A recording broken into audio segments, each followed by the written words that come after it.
Whenever we fly out of gliding range of our home airfield, we run the risk of landing out. Whilst field landings obviously require greater caution and care than a landing at our home field, they should not be considered as dangerous or difficult. Like many things in gliding, the more we do, the easier it becomes. They are far less of a hurdle if they are first taught and practiced in a motor glider with a suitably qualified and experienced instructor.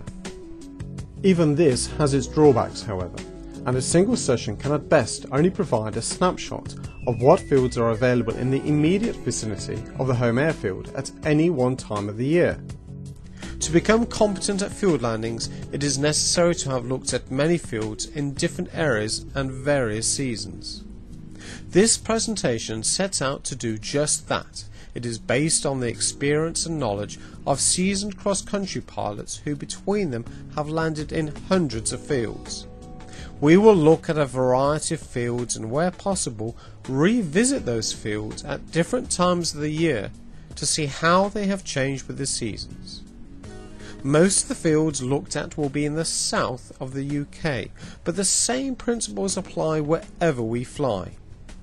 What will change with geographical location will be the average size of field available and the proportion of crop fields to grazing fields. As we change from mainly arable farming to largely stock farming, the fields tend to become smaller with pasture becoming more prevalent. Let's begin by looking at the process of field selection.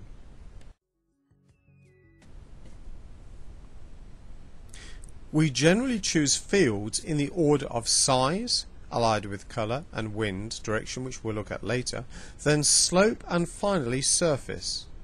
We do it in that order because from the height above the ground that we should start to closely consider the field landing, say 1,500 feet or so, we can clearly see the size and colour of a great many fields in the immediate area. You should be aware of the wind direction and should be able to pick up on clues that will give an indication of the surface wind. We cannot, however, easily discern the slope of the ground until we are closer to it. In other words, lower. Finally, we can begin to pick up the detail of the surface only when we get down to 1,000 feet or so. Along with surface detail and suitability, we can also check for likely obstructions that might get in our way and plan the circuit accordingly. With practice, it is possible to speed up the process of selection, enabling a much quicker assessment and a more certain selection. Let's look at some fields.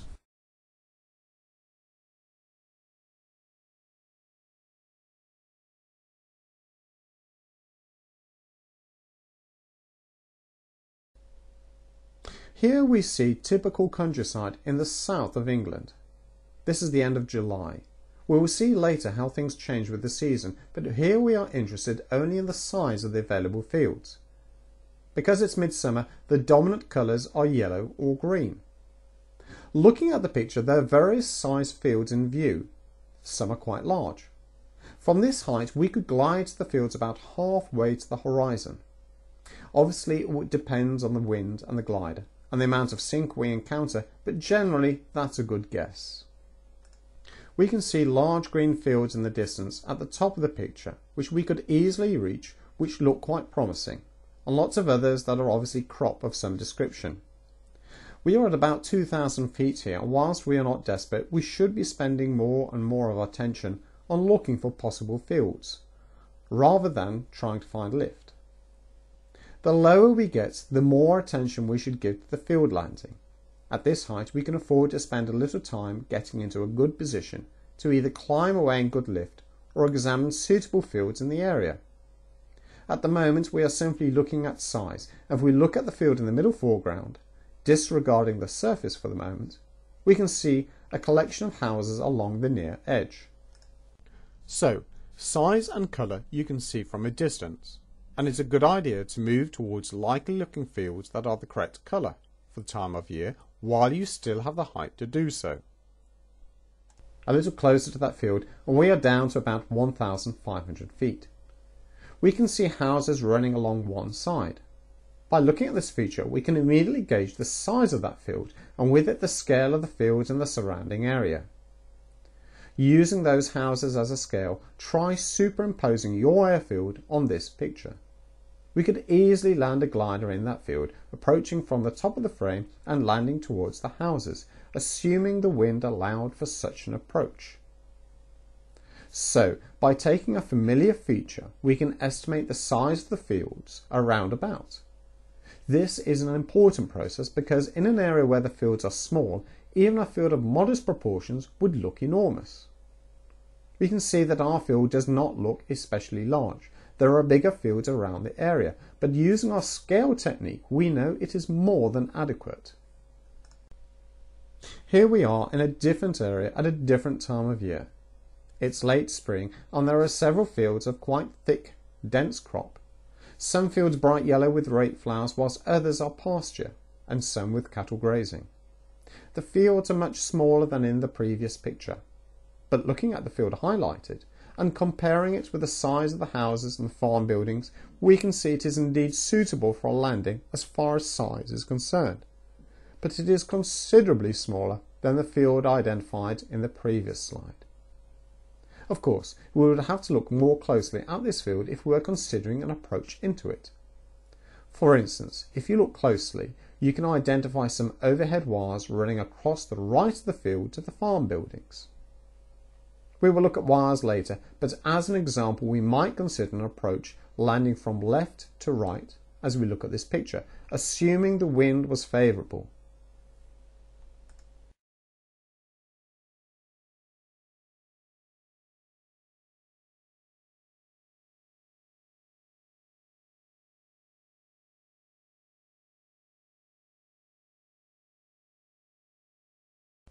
An additional consideration, as far as size is concerned, is that of obstacles on the approach. Approaching over a low fence or hedge, for instance, is not a problem, but replace that low boundary with a line of trees and it effectively reduces the available size of the field. In this field, for example, our field is effectively longer if we make an approach from left to right across the low fence than it would be if we approached over the trees. Making an approach over an obstacle will reduce the size of the field by up to 8 times the height of the obstacle. That's as steep as you can practically make an approach with air brake. Take a typical mature oak tree of say 100 foot. If we were to make an approach over this tree, the first 800 feet of our field would be unusable. We simply cannot descend the glider steeply enough to be able to use this part of the landing area. The field effectively becomes 800 feet shorter for our purposes. It is, of course, important to be aware of the wind direction throughout your flight. You will learn that knowing the wind direction will prove very useful when trying to assess where to look for lift relative to the ground when you get low, for instance. It will also dictate strategy on each leg of your task when the wind plays a significant factor. It is, of course, vital that you make a correct assessment of the wind strength and direction before a field landing. Many a potential easy field landing has turned into a disaster because the pilot did not properly assess the wind. When it comes to the actual landing, of course, we should approach into wind, if at all possible, or rather as much into wind as possible. A certain amount of crosswind is acceptable. The amount depends upon the wind strength and the available length of the field. An obvious way of effectively increasing the available landing distance is by choosing an approach such that we would land across the diagonal of the field, accepting less of a headwind. In strong winds this might prove tricky, but then, on these occasions, the wind is probably strong enough so as not to require this extra distance. There are usually many indications of the wind direction. In this picture we can clearly see smoke. It may be a factory chimney or power station or a fire somewhere. Usually we can see smoke somewhere during the flight, and that should be enough to update our perception of the wind direction. We might pick up the wind direction from the drift present whilst climbing in a thermal, or the cloud shadow movement across the ground. Remember, however, that anything that shows the wind at flying height, cloud shadow or thermal drift for example, will not show the true wind on the ground. Generally, the wind at the ground level can be 30 to 40 degrees back. That's anti-clockwise from the wind at height, but it gives a good reference. We can also identify the wind direction and, to a certain extent, its strength from the ripples it makes in a corn crop, principally barley. We can see a distinct wave caused by the wind, and this is a very good indication of the direction on a strong wind day. But only, of course, if the crop is long and therefore only later in the season. So, if at all possible, we would plan to land into the winds. That way we can accept a slightly shorter field, or to put it another way, we effectively make the field longer by landing into the wind. As we said previously, a degree of crosswind is acceptable, but that depends on the size of the field and the wind strength and direction. In some circumstances, it may be necessary to accept a crosswind in order to give a better approach over obstructions. It's a question of degree. Before leaving the subject of size, it should be said that the biggest is not necessarily the best. We are not looking for the largest field around, we are looking for the most suitable, and one criteria is size, which must be adequate. But it need not be the biggest. In general, large fields tend to be used for crop production. It's more cost effective for the farmer to work one large field than several smaller ones. Consequently, when the crop has grown beyond a certain length, that field becomes unsuitable for landing until it is harvested. An available size can very much depend on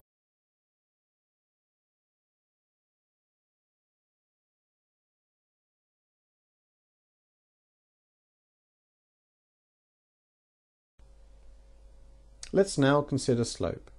In general, we cannot land down a slope. Even a gentle slope will add many hundreds of meters to our required landing distance.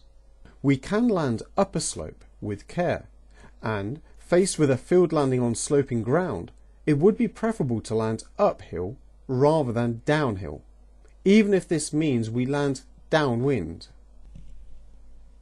But if all that is available is a sloping field, then you have started your field selection procedure too late, and you should have considered the field availability sooner in order to give greater choice. If a sloping field is inevitable, then you should approach to land up the slope, regardless of the wind direction. So, slope is very important, and we should spend some of the time we have available looking for and assessing any slope that is present in order to be able to reject the field, or take that slope into account when planning a landing. Let's get back to trying to identify the slope. Any slope that is visible from 1,500 feet or so is unacceptable, and even steep slopes can be difficult to detect from overhead the field. To see a slope, we have to view the field from the side, and ideally two sides. Looking at the picture, we are considering the fields in the centre of the view. It's tilled with no crop showing at the moment, but disregarding its surface, if we simply fly overhead or very close to the field, as we are now, it looks reasonably flat. We are planning to land from the top of the picture towards the bottom, and at the moment that looks okay. But before we make an approach, we're going to fly around the field, maintaining enough distance from it to enable us to view the field at an angle.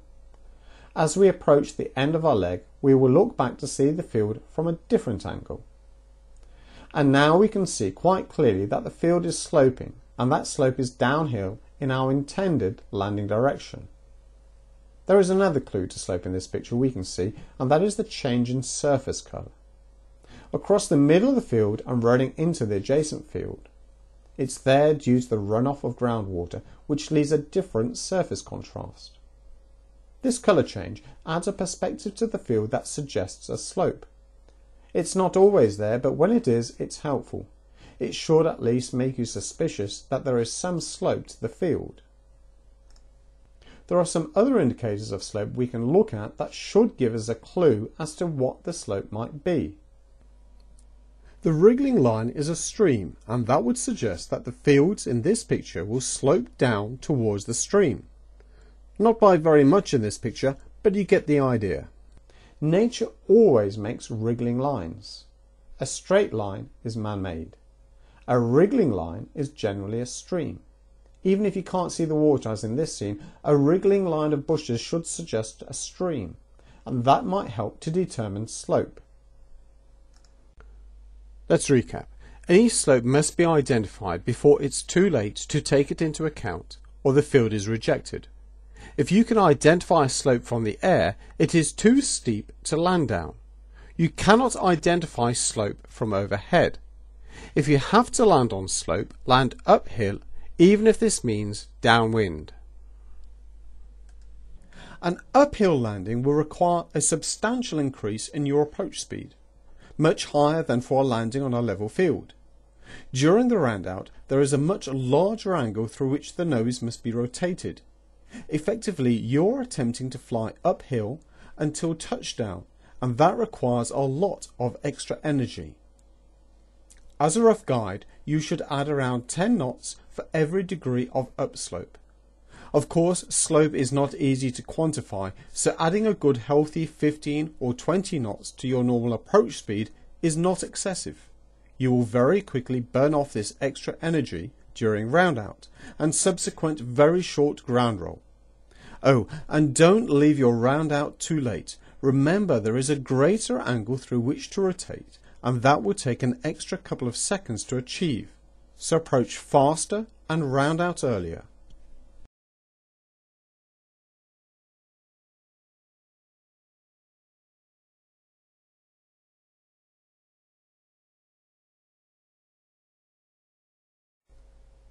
So, we've looked at size, then slope.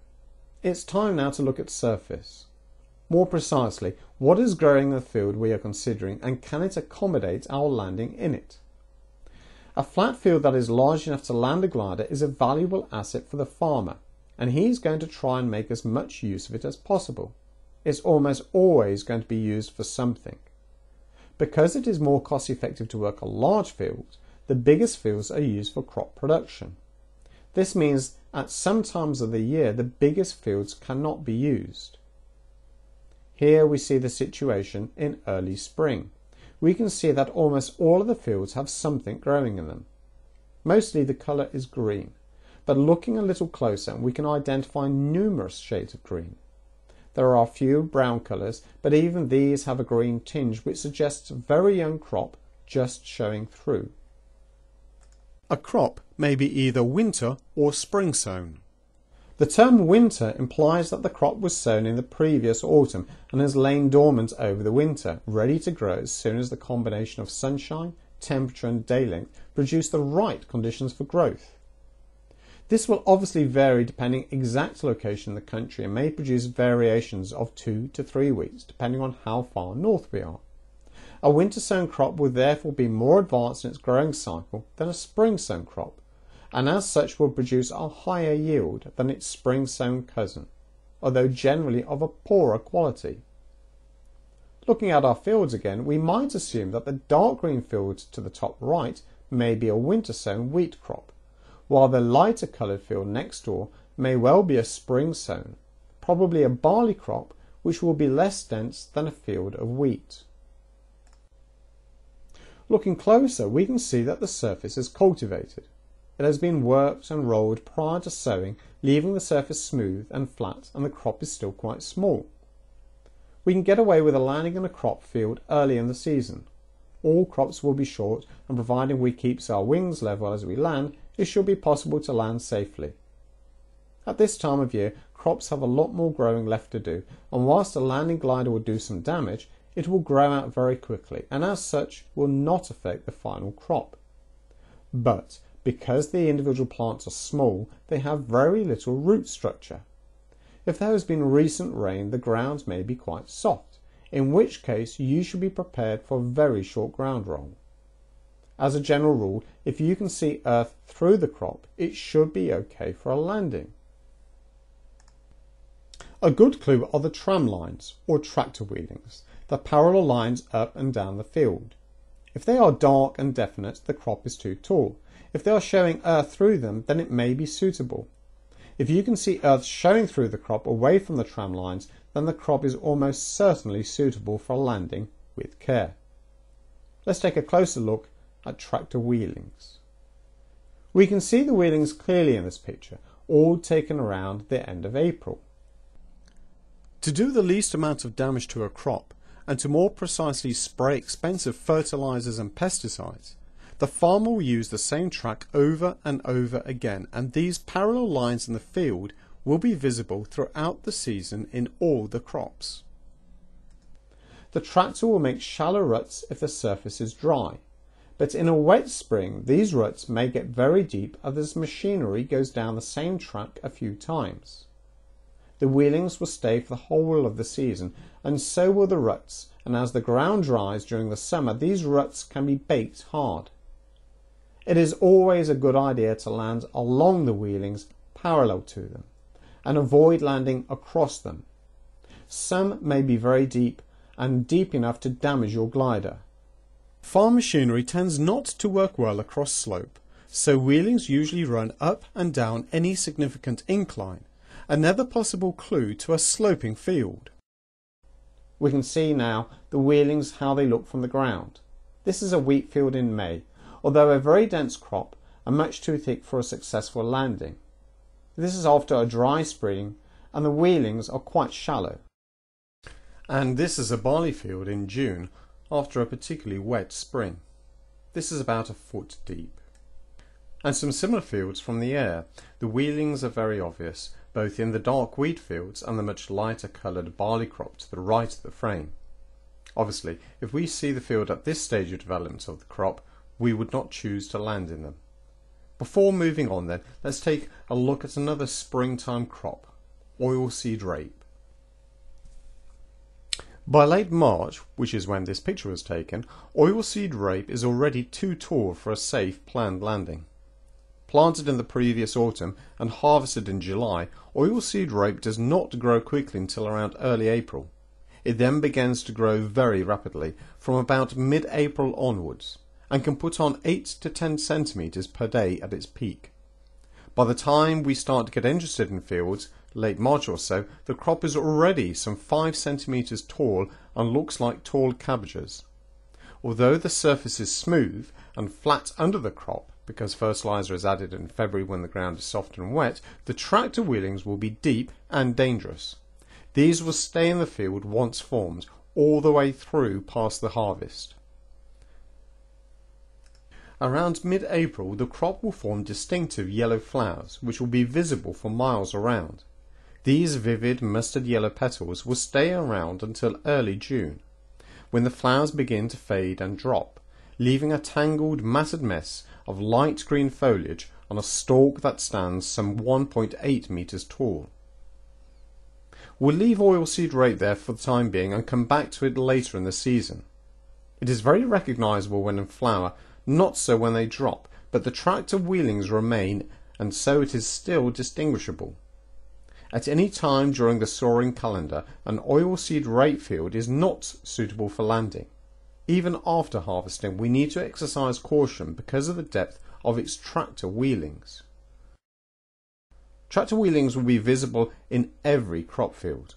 Their presence will identify the field as being one of crop and will give a very good indication in springtime as to its depth. If there are no wheelings, then it's not a cereal crop field you are looking at. It is probably a grass field. By the time we get to the end of June, landable fields are few and far between. Most crops have essentially finished their growth stage. They are as tall as they are going to get, and from now on they will gradually change colour. They are way too high for a successful landing, and because most fields are still various shades of green, grass fields are hard to pick out. Some of the winter sown cereals may very well be beginning to ripen and to change shade. But notice that the crop fields are still clearly showing tractor wheelings. A grass field may be used for either grazing of stock or for the production of silage or hay, which will be used through the winter months as feed. If it's a pasture field, it will not have any pattern to the surface. If it's used to produce feed, it may have faint wheelings at certain times of the year. See if you can pick out the grass field in this picture.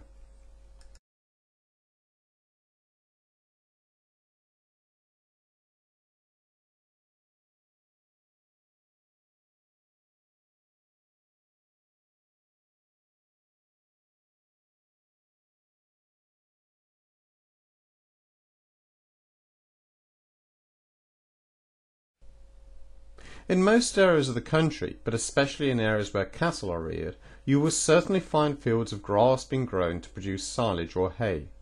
Grass for silage is allowed to grow thick and lush and is cut when it is still green and growing. The first cut is made during May when the grass stands about 60 centimetres. This produces the biggest yield for the farmer. A further 1 or 2 harvests may be taken later in the season. It is an important crop for the stock farmer and will feed his cattle over the winter. A silage field may be treated with fertiliser to increase the yield, and this is when it may resemble a cereal field as the machinery leaves behind wheelings in the field. After it has been cut, the silage will lay in swathes in the field until it is gathered up and either loaded into a trailer for transportation to a storage area on the farm or rolled into large round bales and wrapped in plastic for collection later. The surface that is left behind stands out as a perfect landing area. Hay is cut in late June when the grass has stopped growing and begun to dry.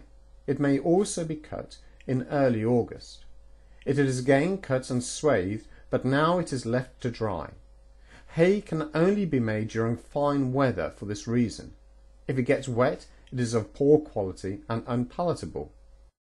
It will be turned when in the field to promote drying, and once it is ready will be baled or rolled and taken away for storage for the winter months. So, back to our earlier picture, the grass fields in the centre of the frame. Because this is late June, we can say it's a hay field that's been cut and is drying in swathes ready for collection. It resembles a crop field because of the parallel lines, but these are too close together to be tractor wheelings. The colour is that of a ripening crop, but it is too early in the season for the cereals to be this colour. Compare with fields around and you can see they have only just begun to change. They are still mostly green. So, by deduction, we can determine the surface. It would be unwise to land in a silage or hay field such that you are landing in swathes. They are deep and will cause a ground loop if you catch a wing. Also, the farmer will not be very pleased with your arrival, especially if you delay his harvest. Landing alongside in the smooth stems that are left is not going to cause you or the farmer any problems. While we're on the subject of grass fields, we need to take a look at pasture fields and stock, and, inevitably, stock fences.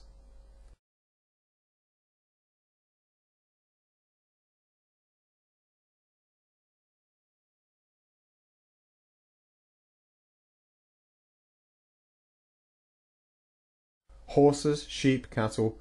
Let's look at horses first. Horses, especially those bred for racing, are hugely expensive, easily spooked, and become stressed very easily.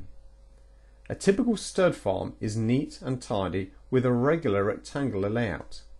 The paddocks are generally small and separated with definite, well-defined fences, usually painted white.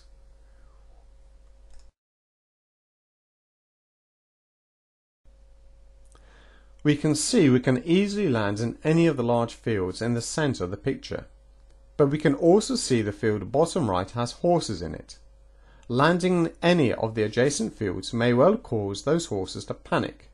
They can be very highly strung creatures, and you landing close by could be enough of a fright to cause them to bolt. They can end up hurting themselves in their panic, and worse still, if there is a mare in foal at the time, your third-party insurance will probably not cover the miscarriage of a prize racing horse. Associated with the training of racehorses are the gallops used for exercise. These are usually close by the main farm and can be excellent landing areas. They are generally clear of any obstructions on the ground and should be clear from anything that might endanger your aircraft. Of course, if there is any sign of the gallops being used by horses, they must be avoided. What about sheep? If we zoom in on the field to the lower left, regardless of the fact it's next to a stud farm, we can see that in this state it is not possible to land in. Sheep tend to spread themselves out when grazing to the extent that they will occupy the whole field. Like horses, sheep are very easily panicked and will tend to gather in a single flock, but in doing so we'll race around the field trying to find the biggest group. A field of sheep like this is not a suitable landing area. And so to cattle, and in particular dairy farming. Here we can see a collection of green fields. Most are pasture fields. The field in the immediate foreground is a crop of maize. It's mid-July and you would of course expect any cereal crops to be ripened and in the process of harvesting by now. The fact that this one is green in July is, from a distance, an obvious sign. A closer look at it and it becomes obvious by the texture that it is not a grass field, and significantly notice no tractor wheelings. Cows are by nature extremely curious animals. They will want to investigate and taste anything new in their field and can destroy a glider in minutes if allowed near it. Avoid landing in a field of cows unless there's absolutely nothing else available. If you do land, or vache, as the French say, be prepared to be set upon by the entire herd in a matter of minutes. They are interested in your glider, not you, and you will have to be quick and athletic to prevent them getting close enough to do damage. Do not leave your glider. If you do, when you return, it will be destroyed. Apart from the beasts themselves, there is the additional problem of cattle fencing. The grass fields we can see in the middle of the picture are divided by fences, and whilst we can discern where some of those fences are, others are not so obvious. If the fence is separating two empty pasture fields, and those fields have not had stock in them for some time, or in other words, they haven't been grazed recently, then the difference is even less obvious. Same collection of fields, and here we can see that the field adjacent to the farm buildings has grazing cattle in part of it. They are prevented from grazing the majority of the field by a fence, but in this picture we cannot actually see the fence. It may be an electric fence which the farmer will move in order to strip graze the field. This particular fence, and the fences in all of the other fields in this picture, are in fact permanent fences, but we cannot see them. What we can see, however, is a distinct colour change that may suggest the presence of a fence. Let's change position a little. Looking at the fields at the bottom of the picture, we can see an obvious change in colour. We can't see a fence, but we can imagine a fence being there. Looking at the fields on the other side of the dirt track, we can see that there are distinct divisions shown by obvious changes in colour where either permanent or electric fences lie.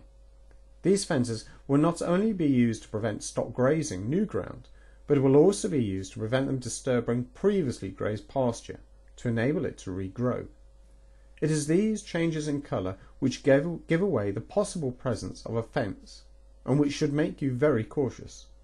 The colour change may be very slight, but any change in colour should be treated with caution and requires further investigation and examination for the presence of a fence of some description. Look at the area of ground between the road and the track. There is something there, but it is far from obvious. But we should start to think fence because of that subtle change.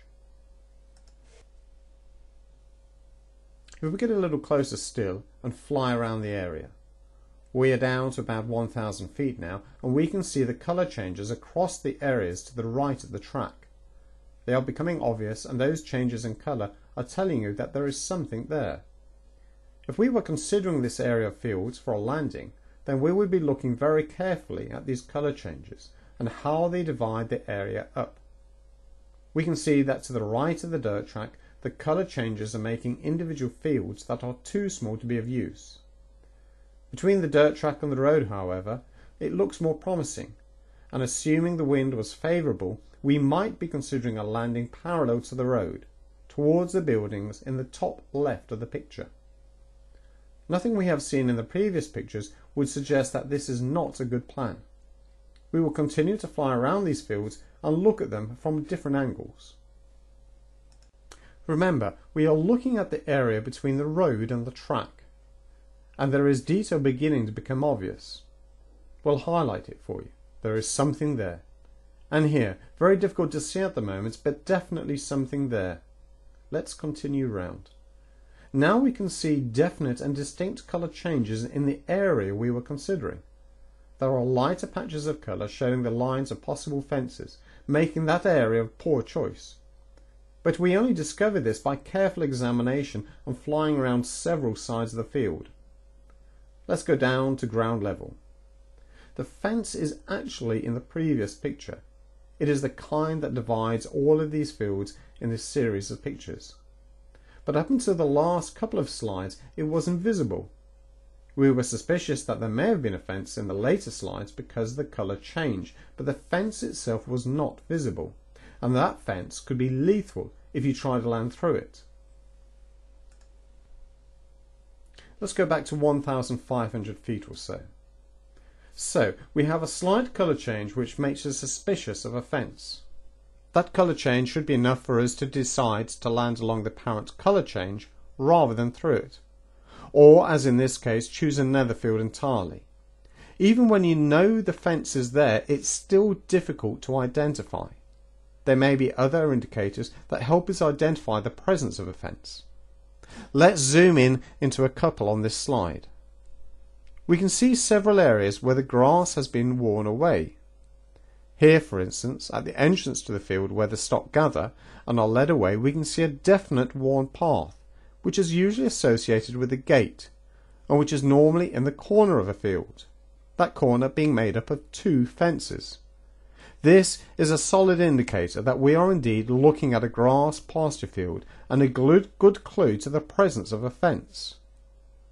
Another clue, along with the colour change, is the presence of drinking troughs, seen here.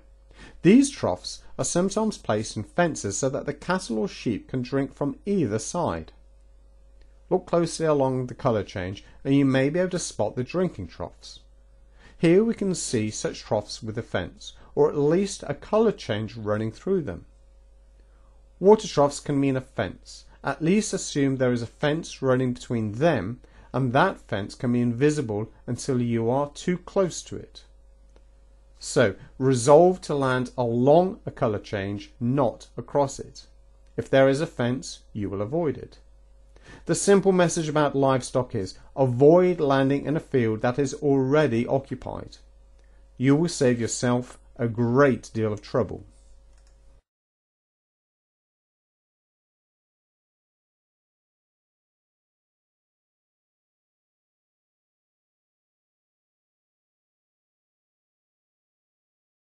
There are other obstructions we need to consider very carefully when selecting our field, and those are power wires or telegraph wires.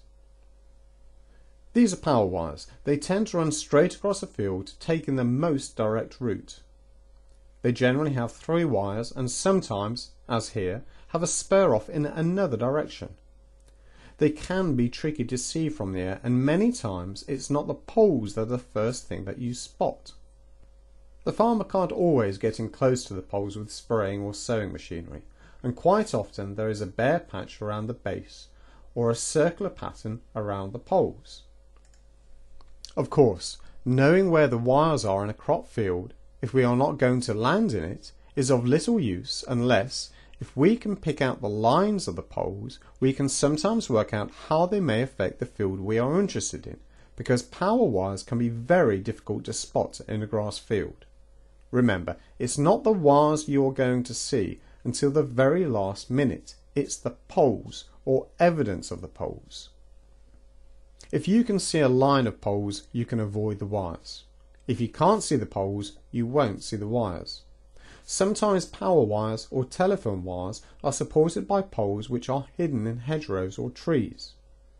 It's common for wires to run along the sides of the roads, especially telephone wires.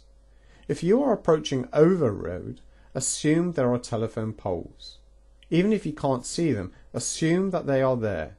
If you attempt to approach through a gap in the trees or bushes, or low over a road boundary, there is a real danger in the wires that you cannot see. Flying under them at the last minute is not an option. Flying through them can be fatal. Around the end of May, beginning of June, the crops have really finished their growth stage. They are as tall as they are going to get, and from now on they will gradually change colour.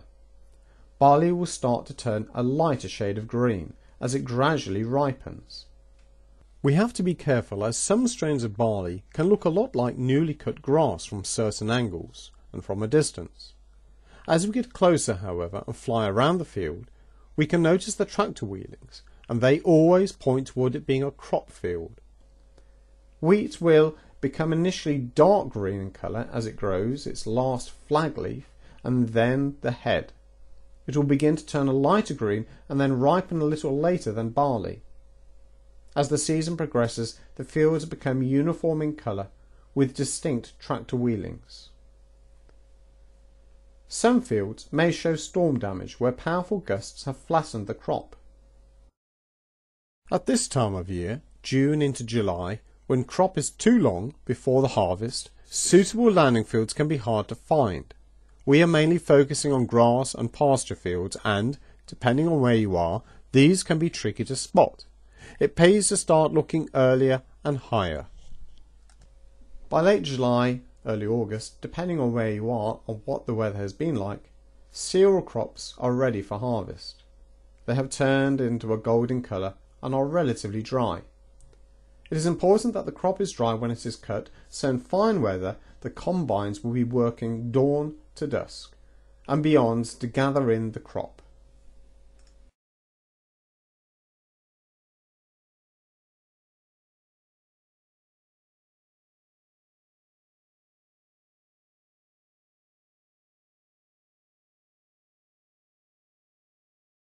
The combine does several things at once. It cuts the stalk, separates the head and the thrashers, separating the grain from the chaff.